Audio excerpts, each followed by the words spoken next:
Miss Monika Agarwal और हम कर रहे थे नीट क्रैश कोर्स 2021। तो बेटा जैसा आपको पता है हमारी एग्जाम काफी नजदीक आ रही है, तो काफी बच्चों का मुझे मैसेज और मेल आ रहा है कि मिस आप थियोरी तो मत कराइए, थियोरी एक बार हम कर लेंगे लेकिन आप क्वेश्चंस कराइए। तो इसकी वजह से बेटा अब मैं आपको क्वेश्चंस कराने वाली हूँ। जैसे आपको पता है कुछ चैप्टर्स ऐसे होते हैं जिनके क्वेश्चंस बच्चों से नहीं बनते, जैसे thermodynamics, waves, gravitation, rotation, oscillations, electrostatics, MEC, and काफी सारे चैप्टर्स ऐसे हैं जिनके क्वेश्चंस बच्चों को नहीं आते। तो अब मैं आपके सामने ला रही हूं the most important questions for NEET 2021।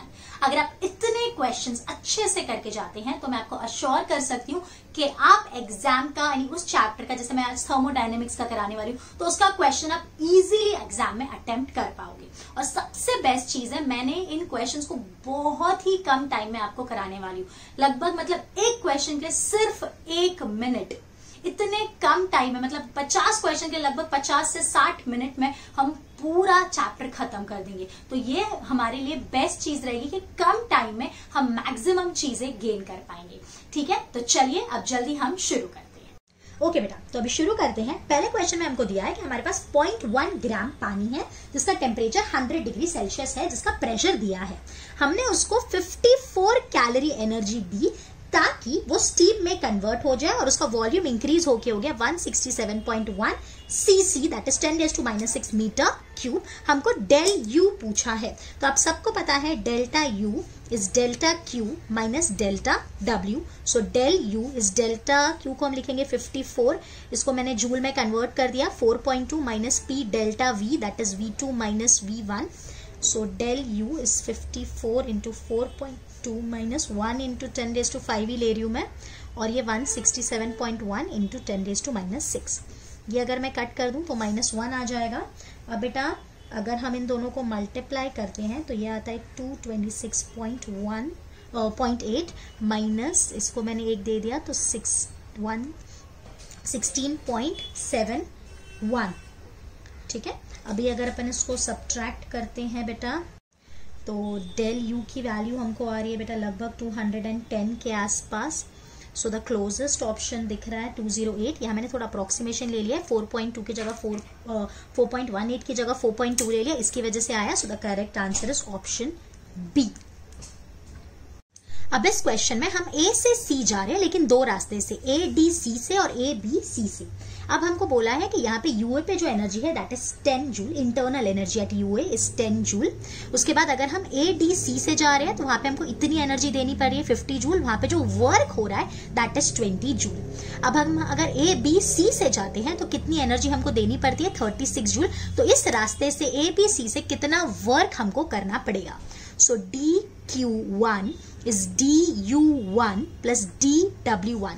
तो यहां से मैं DU1 निकाल रही हूँ, that is 50 minus 20, so this will give me 30 joule. अब बेटा आपको पता है जो internal energy, change in internal energy है वो कांस्टेंट रहती है। ए से सी के बीच में कितनी इंटरनल एनर्जी का चेंज है 30 जूल, तो वही रहेगा। आप ए बी सी से जाओ कि आप ए डी सी से जाओ।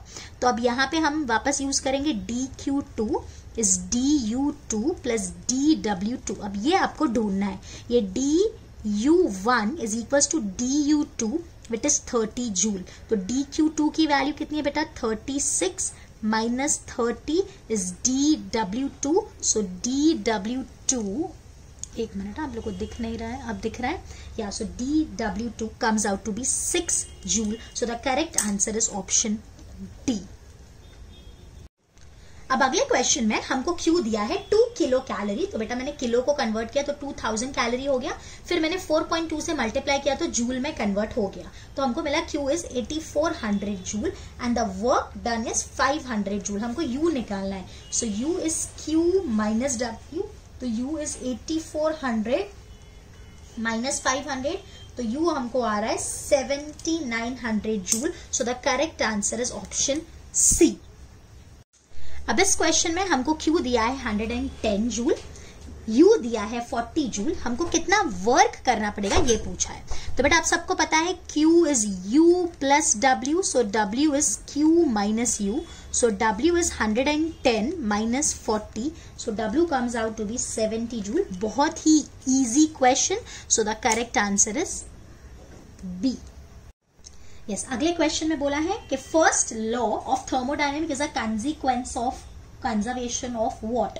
Work, energy, heat, all of this. So it is a consequence of conservation of energy. So the correct answer is B. अब अगले क्वेश्चन में हमको specific heat per unit mass दिया है. आप सबको पता है मोलार स्पेसिफिक हीट कैपेसिटी और स्पेसिफिक हीट कैपेसिटी का क्या रिलेशन होता है. So capital Cp, this is the molar specific heat, this is equals to molecular weight into small cp. Similarly capital Cv is capital M into this is small, this is small. Okay, तो और हमको एक और formula पता है, capital Cp minus capital Cv is equals to R. अगर इसकी जगह मैं ये सब्सटीट्यूट कर दूं तो ये हो गया M Cv Cp minus M Cv is equals to R. So small Cp minus Cv is R by M. So the correct answer is option C. Capital में क्या होता है? मोलार स्पेसिफिक हीट कैपेसिटी और small होता है specific heat capacity per unit mass. अब इस question में हमको Cp बाई Cv गामा होता है, ये दिया है, ये बाय डिफॉल्ट हमको पता है. उसके बाद पूछा है कि इंटरनल एनर्जी में क्या चेंज आएगा, मतलब डेल्टा यू में क्या चेंज आएगा if pressure is constant and volume change from V to 2V. तो बेटा मैंने डेल्टा यू का फॉर्मूला NCV डेल्टा T आपको पता है. Cv की जगह मैंने लिखा R बाई गामा माइनस 1. ये जो NR डेल्टा T है इसकी जगह हम लिख सकते हैं P delta V gamma minus 1. So del U is P by gamma minus 1 और ये हो गया V2 minus V1. So del U is P gamma minus 1 2V minus V. So del U is P V by gamma minus 1. So the correct answer is option A. अब इस question में हमको क्या बोला है, एक मोल ऑफ गैस का अगर हमको 10 केल्विन टेम्परेचर बढ़ाना है तो हमको कितनी एनर्जी चाहिए? 207, मतलब 207 is equals to 1 into Cp into 10. तो यहाँ से मुझे Cp की वैल्यू आ रही है 20.7. अब हमको यहाँ पे पूछा है कि अगर उसी गैस का हमको 10 केल्विन टेम्परेचर राइज करना है बट एट कांस्टेंट वॉल्यूम तो हमको कितनी एनर्जी लगेगी. तो बेटा आपको फॉर्मूला पता है, Cp minus Cv is equals to R. So Cp minus R will be Cv. तो Cv कितना हो जाएगा बेटा? 20.7 minus 8.3. So this will be 12.4. तो ये Cv आ गया, लेकिन हमको Cv नहीं, हमको Qv पूछा है. सो Qv is NCV delta T. So Qv कितना मोल ऑफ गैस है? 1. Cv का वैल्यू 12.4 और टेम्परेचर कितना राइज करना है? 10. सो हमको Qv का वैल्यू आ रहा है 124 joule. So the correct answer is option D. एक अच्छा सिंपल क्वेश्चन है बट इस क्वेश्चन में भी मिस्टेक होने के चांसेस है. सो बी अ लिटिल केयरफुल. अब इस क्वेश्चन में हमको हाइड्रोजन गैस का प्रेशर दिया है, टेम्परेचर दिया है, R दिया है और उसकी डेंसिटी निकालनी है. बट हम सबको फॉर्मूला पता है, PV इज NRT. N की जगह हम लिख सकते हैं mass upon molar mass into RT. फिर मैं PM0 इधर ले लूँ, M बाई V की जगह हम डेंसिटी लिख सकते हैं. So PM0 by RT is rho. तो अभी बस वैल्यू सब्सटीट्यूट करनी है. So 249 into 10 raise to 3 into molecular weight इसका कितना होता है बेटा?